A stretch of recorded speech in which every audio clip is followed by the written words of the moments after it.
Halo teman-teman, kita berjumpa kembali pada video perjalananku ke Turki pada bagian kedua ini.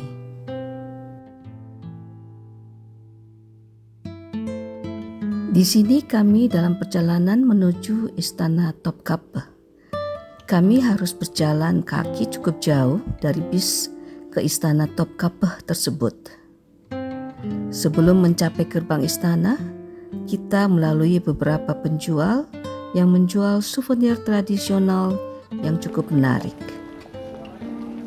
Istana Topkapı yang terletak di Istanbul, Turki, merupakan kompleks bersejarah dan megah yang menjadi kediaman utama Sultan Ottoman selama hampir 400 tahun. Kompleks istana ini terletak di atas bukit yang menghadap ke Tanduk Emas, Selat Bosforus dan Laut Marmara. Pembangunan Istana Topkapı dimulai pada tahun 1459 di bawah perintah Sultan Mehmed Sang Penakluk yang menaklukkan Konstantinopel atau Istanbul modern pada tahun 1453. Kompleks istana ini menampilkan serangkaian halaman, bangunan, dan taman.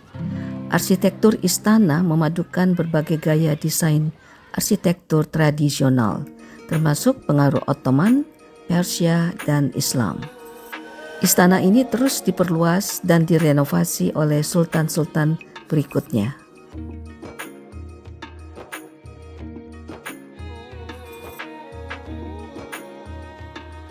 Ini adalah ruang peradilan.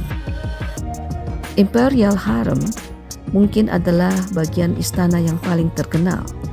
Di dalamnya terdapat ibu, istri, selir, dan anak-anak sultan. Istana Topkapı terbuka untuk umum sebagai museum, memungkinkan pengunjung menjelajahi berbagai bagiannya, belajar tentang sejarah Ottoman, dan mengagumi kekayaan arsitektur dan artistiknya. Museum istana menyimpan banyak koleksi artefak berharga, termasuk permata, perhiasan, manuskrip, peninggalan keagamaan, dan senjata upacara yang tak ternilai harganya. Pada kunjungan kami ini, ada beberapa ruangan yang tidak dapat kami kunjungi karena keterbatasan waktu dan karena harus menggunakan tiket tambahan untuk mengunjungi ruang kediaman para sultan dan keluarga istana, di mana terdapat fasilitas lainnya seperti dapur, masjid, ruang tidur, ruang musik, sekolah, perpustakaan, hall untuk pertunjukan hiburan, dan sebagainya.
Pada hari ini kami menuju ke kota Bursa dengan melewati jembatan Galata dan kemudian setelah menyeberangi benua Eropa dan masuk ke wilayah benua Asia, kita harus menggunakan feri untuk menyeberang ke daratan bagian Asia menuju ke kota Bursa.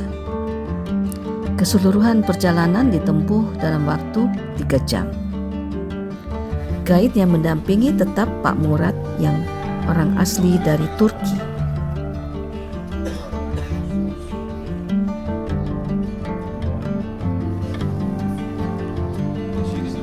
Di sebelah kanan, jembatannya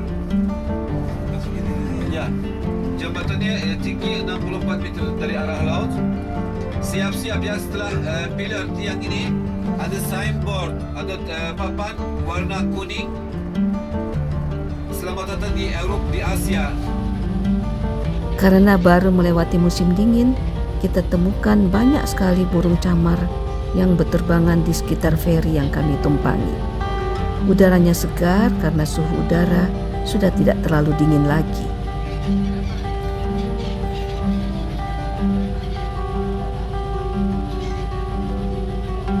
Yang paling mengagumkan dalam penyeberangan bolak-balik kami dengan feri ini adalah sistem yang digunakan dalam proses penyeberangan feri yang sangat cepat dan teratur sekali di kedua pelabuhan feri ini.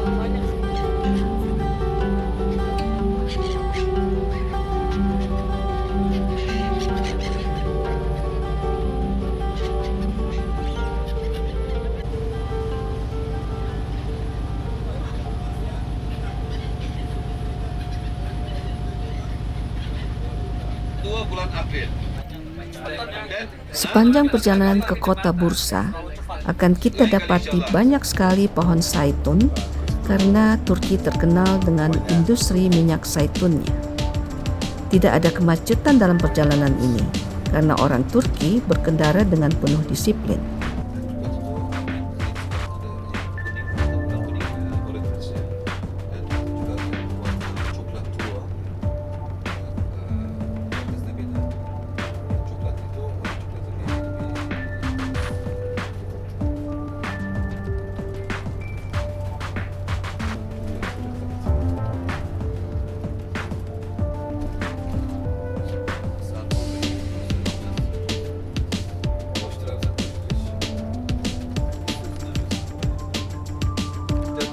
Jandarmanın diyor, o herkesin diyor şeyleri vardı diyor, özel birlikleri vardı diyor, işten bari. Sayang sekali pada hari ini di Bursa agak sedikit hujan sehingga kami tidak dapat berjalan kaki di luar bis. Efendim? Bursa ini adalah ibu kota Provinsi Bursa dan terkenal dengan kekayaan sejarah, warisan budaya, dan kepentingan ekonominya. Peran ekonomi kota ini tidak hanya mencakup sektor otomotif, tetapi juga tekstil, permesinan, kerajinan tangan dari porselen, dan industri lainnya. Situs bersejarah Bursa, pemandian air panas, keindahan alam, dan kedekatannya dengan Uludag, sebuah resort ski yang populer, menjadikannya tujuan wisata yang penting. Kota ini memainkan peran penting dalam perdagangan sutra di sepanjang jalur sutra, dan tenun sutra merupakan industri yang signifikan. Pertama sekali kami berkunjung ke toko kerajinan tangan dari Turki yang berupa keramik pajangan hias dan pajangan dari kain sutra.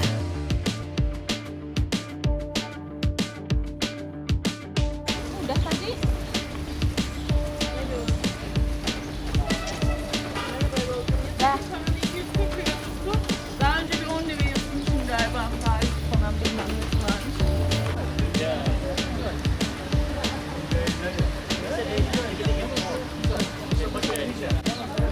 Your wife, Indonesia.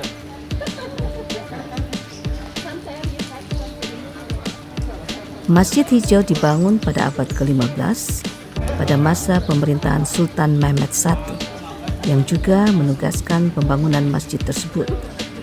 Pembangunan masjid selesai pada tahun 1421.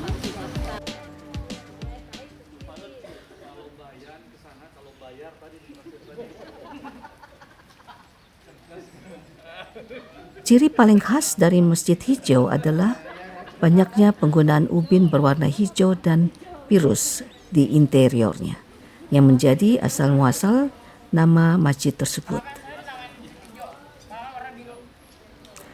Ubin tersebut diimpor dari kota Iznik dan dihiasi dengan pola geometris dan bunga yang rumit. Selahattin Masjid Besar.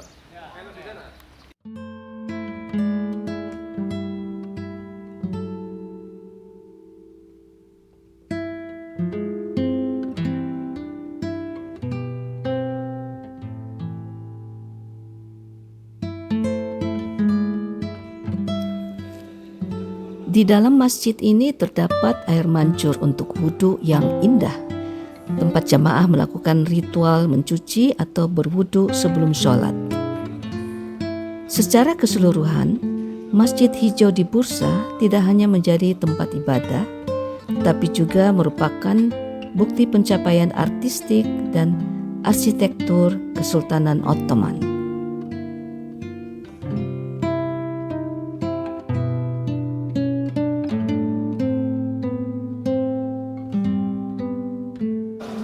Siang tempat sholat, kalau penuh orang sholat di situ. Kalau kosong malamnya kamu tidur di situ, ada cukup pemanas, ada tempat kumpul kalau mau belajar semuanya ada. Karena Turki setiap 6 tahun ada gempa bumi dicanangkan di Turki. Ini seluruh Turki. Bagian Eropa 30% sebelum itu cuma di Asia. Di sini pasti ada gempa bumi besar. Atas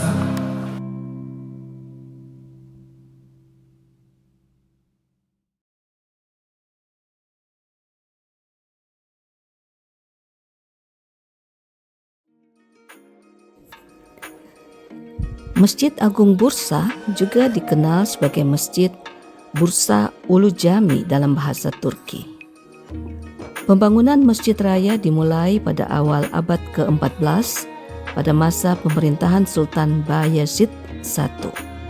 Pembangunan masjid ini selesai pada tahun 1399 pada masa pemerintahan putranya, Sultan Mehmed I. Interior masjid terkenal dengan kaligrafinya yang elegan dan detail kayu yang dibuat dengan indah. Dindingnya dihiasi tulisan Al-Quran dan kitab suci Islam lainnya. Masjid ini memiliki halaman yang luas dengan air mancur di tengahnya. Selesai mengunjungi Grand Mosque, kami kembali ke kota Istanbul, langsung menuju hotel dan beristirahat. kita tidak akan telat. Kita tidak akan buat grup yang di belakang.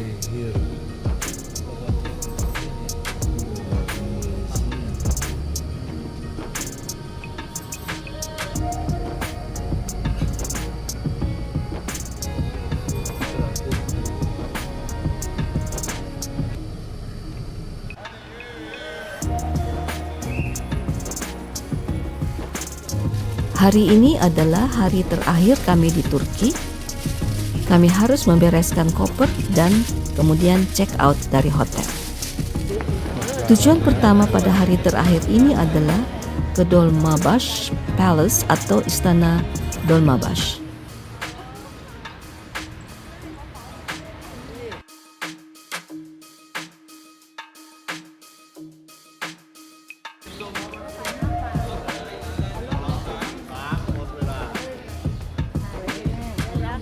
Istana ini merupakan contoh yang paling luar biasa dari arsitektur Ottoman dan gaya hidup mewah para Sultan Ottoman selama abad ke-19. Istana ini terletak di sisi Eropa Istanbul, di sepanjang tepi Selat Bosphorus. Desain istana ini sangat dipengaruhi oleh istana-istana Eropa yang mencerminkan upaya Kesultanan Utsmaniyah untuk memodernisasi dan mengadopsi gaya barat.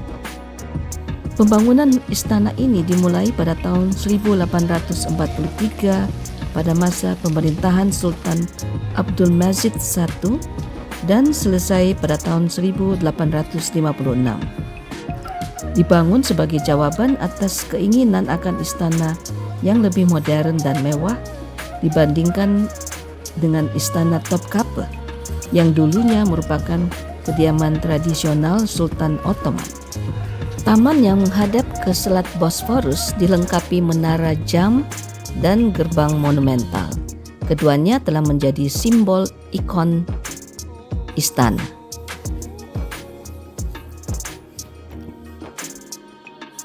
Istana Dolmabahce memainkan peran penting dalam transisi kekaisaran Ottoman menuju modernisasi dan westernisasi. Pada waktu-waktu tertentu sebenarnya pengunjung tidak diizinkan untuk menggunakan kamera untuk memotret di bagian dalam istana Dolmabahce, tapi kadangkala juga diizinkan.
sembahyang, sholat di mana? Sembahyang. Sholat.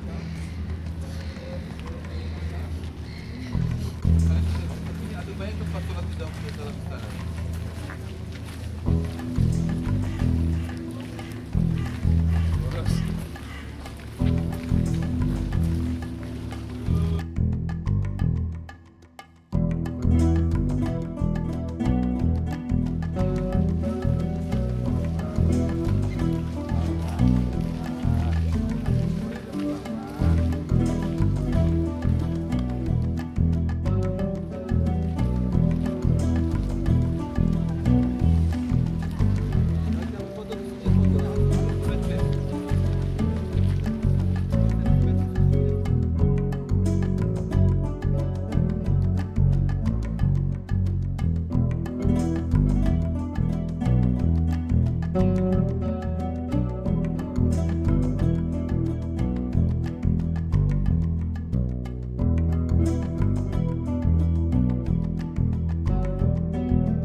Sebelum menuju ke bandara, kami mengunjungi dan berbelanja di Grand Bazaar.